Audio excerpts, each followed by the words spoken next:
Eu vou seguir aqui agora, de fato, para o nosso tema principal, e eu já queria abrir o tema lendo uma declaração do Boris Pistorius, que é o ministro da Defesa alemã.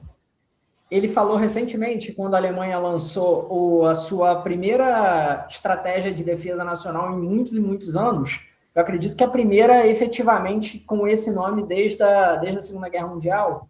Ele falou que a ideia dessa estratégia de defesa era transformar o Bundeswehr, que são as Forças Armadas alemãs, no exército convencional mais forte da Europa. No curto prazo, segundo, abre aspas para ele, no curto prazo nós vamos desenvolver defesa e resiliência. No médio prazo, nossa ideia é aumentar significativamente nossas capacidades gerais. E no longo prazo, nós queremos estabelecer superioridade tecnológica. Acredito que num mundo de talvez 20, 30 anos atrás, e isso é um sinal bem emblemático de como a gente está numa mudança de tempo significativa, mas há 10, 20 anos isso provavelmente teria causado um alvoroço ainda maior do que está se desenhando agora. Mas o fato é, a Alemanha que, de certa forma, desde a Segunda Guerra, sempre viveu sobre a sombra de si mesma, parece estar colocando um pouco as asinhas de fora agora e tomando um pouco de atitude em se posicionar com a força que de fato tem na Europa, não só na Europa como no mundo. E isso a gente sabe que vai gerar muito reflexo, não só regional, mas global. E é justamente disso que eu acho interessante a gente tratar agora. Para começar, a gente sempre faz aquele geralzão sobre geografia e história, mas eu acredito que geografia hoje provavelmente é dispensável, porque a maior parte das pessoas vai conseguir localizar a Alemanha no mapa, eu espero.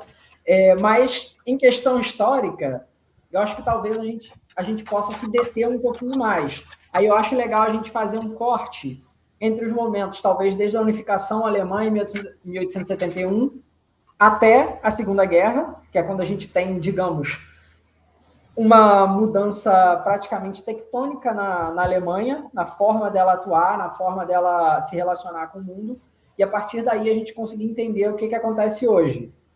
Eu queria começar com você, Felipe.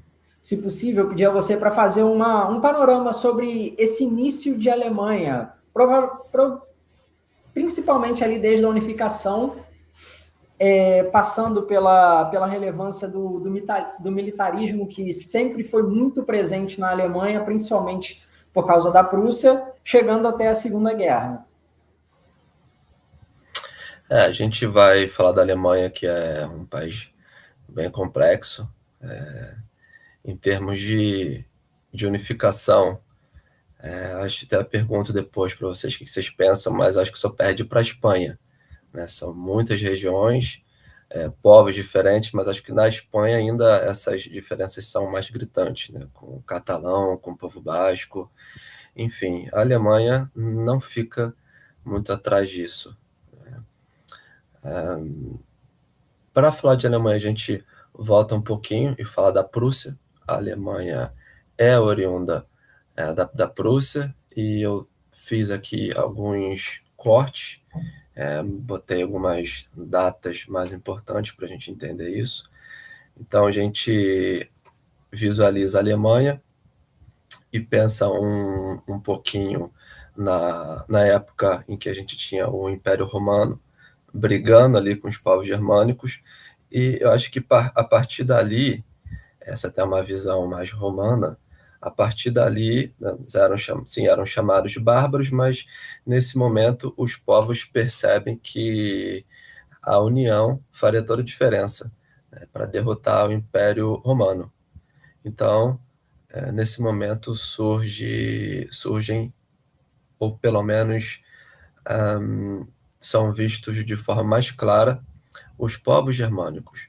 Então você tinha povos soltos por ali, com cultura parecida, mas não havia unificação política, né? Eram diversos ducados, e a primeira data que eu trago aqui é início do século XIII, os cavaleiros teutônicos, né?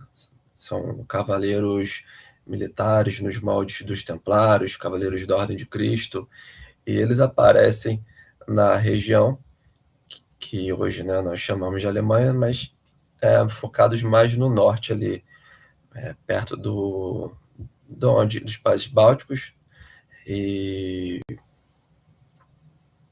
com o intuito de levar o cristianismo, eles obtêm sucesso.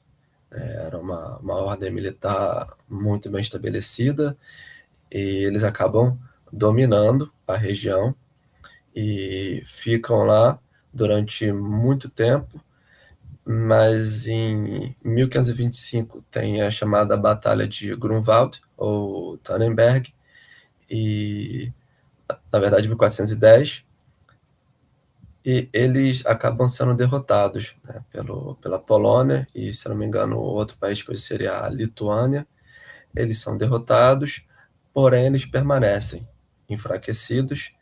1411, que é no ano seguinte à derrota, eles pagam uma espécie de indenização, então eles são mantidos na região. É claro que eles perdem força e também perdem território. Um outro marco muito importante foi 1525, porque eles adotam oficialmente, eram cristãos, mas adotam oficialmente o luteranismo. E eles declaram que o que pertencia à igreja passa a pertencer ao Estado, então ganha laicidade e vai para a propriedade do Estado. Então, esse, assim, é um marco muito importante que mudou consideravelmente a região, a história, porque Lutero a gente sabe que foi o principal, ou um dos principais, para mim o principal, né? Mas tem com Zwingli, com Calvino, enfim, cada um tem sua opinião. Para mim, Lutero foi o principal, e a Alemanha foi o país que acolheu e, portanto, foi o país que começou a reforma protestante. E 1618 você tem ali, né, quando adota o luteranismo, a, quem estava lá, os teutônicos, eles aceitam ficarem como vassalos da Polônia, né? Então você já começa a observar surgindo cada vez mais um país forte, e posteriormente tem o casamento com Ana da Prússia e não sei se é José, João Segismundo, agora me falha a memória, e eles unificam a região, ampliam, e, e aí começam a dinastia dos Hohenzollern. E essa dinastia foi muito forte, ficou o tempo inteiro, e isso possibilitou que no comecinho do século XVIII virasse oficialmente o Reino da Prússia. Então você tem formado o Reino da Prússia, que acabou formando a Alemanha, e aqui delimitando um pouquinho a história para o militarismo, para facilitar um pouco. Eles eram lá também com raízes teutônicas. A Prússia foi conhecida pela hierarquia, pela força, pela disciplina militar, e a partir desse momento eles têm, de certo modo, uma expansão. E outro momento importante também, aparece a figura do Otto von Bismarck, e junto com... Claro, eu estou pulando porque é muita coisa, né? Mas o Otto von Bismarck, junto com o Guilherme I, eles iniciam esse ímpeto de expansão e fazem diversas guerras, e fazem guerra com a França, são vitoriosos, fazem guerra com a Áustria, né? Mas o projeto de unificação, eu diria que ganhou mais força em 1857, né? Que foi quando, de fato, houve, como eu disse, inúmeras guerras, e isso fez com que, em Versalhes, em 1871, dentro do Palácio de Versalhes, aí a gente tem a Prússia como o país vitorioso, e no Palácio de Versalhes declarado praticamente a Prússia. Né? É importante dizer que você tem a unificação também dos povos germânicos do sul, né? Que até então não se encontravam, mas nesse momento há uma unificação enorme e a Alemanha ela é assim formada. A gente prosseguindo, a gente sabe que teve a Primeira Guerra Mundial, a Alemanha teve participação decisiva, além do estopim lá que foi o assassinato do arquiduque. A Alemanha tinha essa ideia de expansão na veia, né, do exército da Prússia. E se não fosse a Alemanha, acredito que não teria existido a Primeira Guerra Mundial, que durou entre 14 e 18. E, bom, agora eu vou fazer outro corte. A Alemanha não tem muito sucesso, e isso fez com que aparecesse Hitler, né, na década de 30. Ele surge como uma figura política, vai crescendo, e até que a gente sabe, né, o que aconteceu. É criado o nazismo, e a gente sabe também que a Alemanha é grande derrotada na Segunda Guerra, então a Alemanha foi mantida, mas perdeu alguns territórios, e foi justamente nessa segunda derrota que impediram que, que, que subsistisse qualquer tipo de resquício do, do militarismo da Prússia. Então, esse nome foi totalmente abolido. O próprio Estado foi extinto.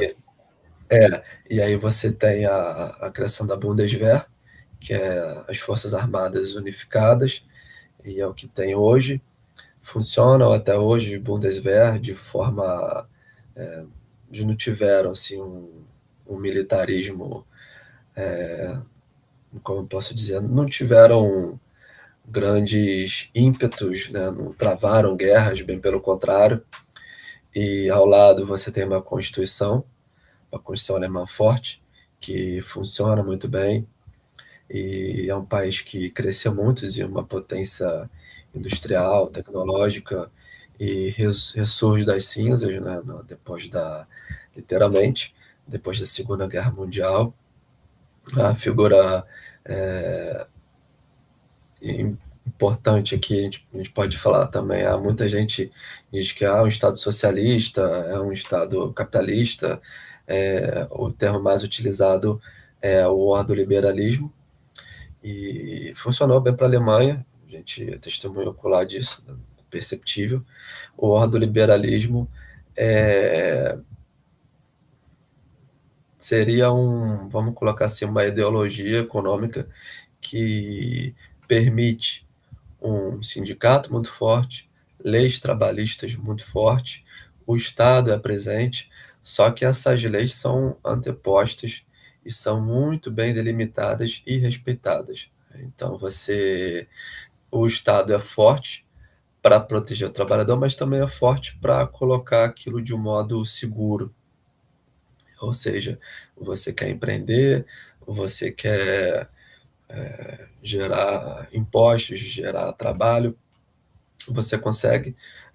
O Estado é burocrático, a gente sabe disso, mas quando guerra combinada, o trocadilho vai cair bem hoje, né? Guerra combinada não mata ninguém. E assim a Alemanha se desenvolveu, e bem diferente do Brasil, né? Que as leis trabalhistas, as leis em geral, não fornecem segurança. Então é legal notar que isso é muito forte no alemão, né? Essa necessidade de você colocar as regras de antemão e cumpri-las à risca. Isso fez toda a diferença. E, bom, eu acho que é isso, cara. Eu acho que Capoeira, que eu poderia acrescentar é que muita gente acha que Otto von Bismarck foi imperador, mas ele não foi imperador, ele era chanceler. O imperador foi o Guilherme I, mas ele era a mente estrategista por trás disso tudo. Então, ele é considerado hoje um dos maiores estadistas de todos os tempos.